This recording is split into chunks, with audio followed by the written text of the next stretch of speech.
Imagina un mundo donde cada amanecer es una batalla ganada contra las sombras, donde el día no es solo la luz, sino el triunfo del orden frente al caos. En ese mundo, en las orillas del río Nilo, la civilización egipcia surgió bajo la mirada atenta de su dios más supremo, Ra, el dios del sol, el señor del cielo y el protector de la vida misma. Para los antiguos egipcios, Ra no era solo una deidad, era el principio y el fin, la fuente de toda creación y el guardián incansable de la luz, luchando eternamente contra las fuerzas que intentaban arrastrar al mundo a la oscuridad.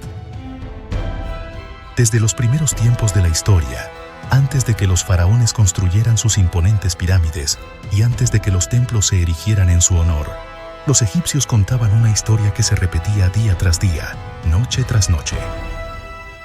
El viaje de Ra no era simplemente la progresión del sol a través del cielo, era una odisea divina llena de peligros y desafíos, donde el destino de todo lo creado pendía de un hilo. Al principio, solo existía el Nun, un abismo de aguas oscuras e informes, donde no había ni tiempo, ni espacio, ni vida. Pero de ese caos primordial emergió una forma resplandeciente, Ra, el primer dios, quien trajo consigo la luz que separaría la oscuridad de la creación. Ra no solo creó el mundo, sino que lo moldeó con su propia esencia. Al nacer, trajo consigo el sol, la fuente de todo poder y vida en la tierra. Pero Ra no era un simple dador de vida. Él era la voluntad que ordenaba el cosmos, el ser que separó los cielos de la tierra, que dividió el día de la noche y que dio nombre a todas las cosas. Con su aliento divino, Ra creó a los dioses menores, quienes lo ayudarían a gobernar el universo. Entre ellos estaban Shu, el dios del aire, y Tefnut, la diosa de la humedad, quienes, bajo el mandato de Ra, dieron forma al cielo y la tierra. De esta forma, Ra instauró el orden cósmico, un equilibrio frágil que debía ser mantenido para que el mundo continuara existiendo. Cada día, Ra ascendía en su barca celestial, conocida como Manjet, surcando los cielos desde el este hasta el oeste. Durante su viaje diurno, la luz de Ra bañaba las tierras de Egipto, haciendo florecer los cultivos, llenando los corazones de los hombres con esperanza y asegurando la continuidad de la vida. Pero cuando el sol descendía tras el horizonte, Ra enfrentaba una prueba mucho más peligrosa. Al caer la noche, Ra no descansaba. Descendía al inframundo, el Duat, una región oscura y aterradora donde acechaban fuerzas que deseaban devorar el mundo de los vivos.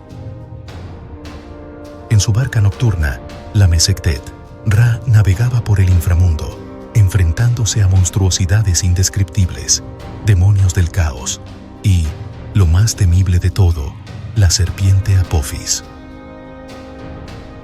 Apophis, una colosal serpiente que habitaba en las profundidades del Duat, era la personificación del caos. Su único deseo era devorar el sol y sumir el universo en la oscuridad eterna. Cada noche, Apophis atacaba la barca de Ra, intentando detener su viaje y destruir la luz. La lucha era feroz y a menudo parecía que la oscuridad prevalecería. Pero Ra no estaba solo. Junto a él, los dioses guerreros, como Set, combatían a la serpiente con toda su furia, ayudando a Ra a mantener el curso de su viaje. Cuando finalmente Ra vencía a Apophis, el sol renacía en el horizonte y el ciclo volvía a empezar. Este ciclo eterno no solo era una metáfora del paso de los días y las noches, sino una lucha real que, para los egipcios, aseguraba la existencia continua del mundo. Cada amanecer era una reafirmación del orden sobre el caos, de la luz sobre la oscuridad. Sin Ra, sin su victoria diaria, el universo se desmoronaría y todo lo que existía sería consumido por las sombras.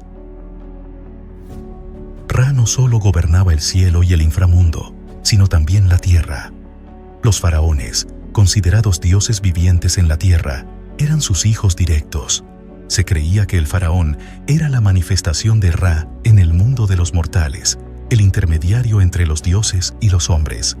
Esta conexión divina le otorgaba al faraón no solo el derecho, sino la responsabilidad de mantener el orden, conocido como Ma'at en el reino. El poder de Ra legitimaba el reinado de los faraones.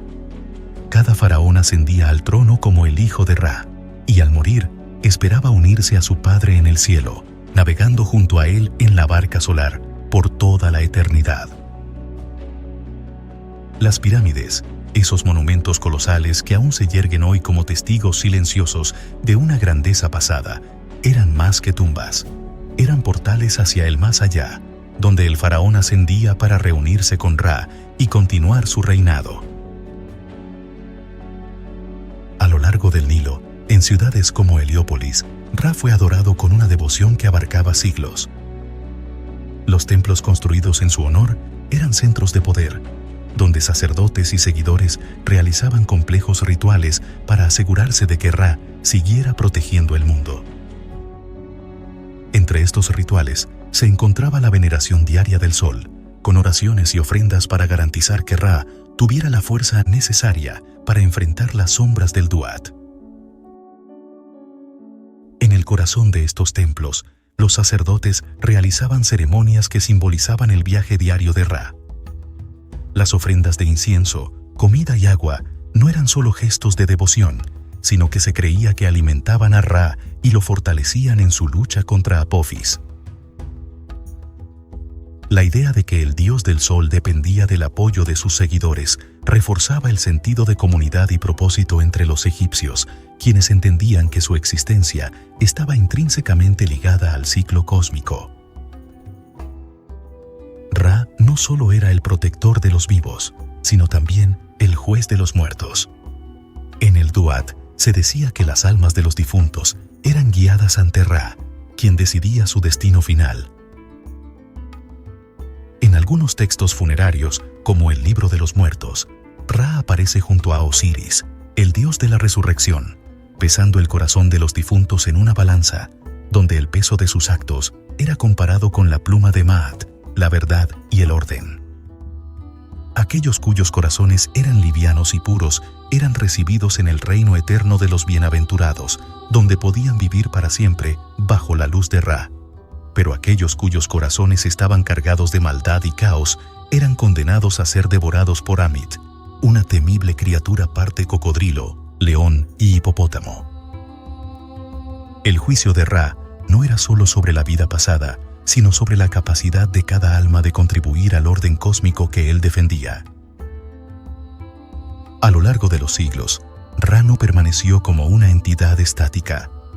A medida que el poder político de Egipto cambiaba y evolucionaba, también lo hacía su panteón. Uno de los ejemplos más destacados de esta evolución fue la fusión de Ra con Amón, el dios oculto de Tebas, formando al poderoso Amón-Ra.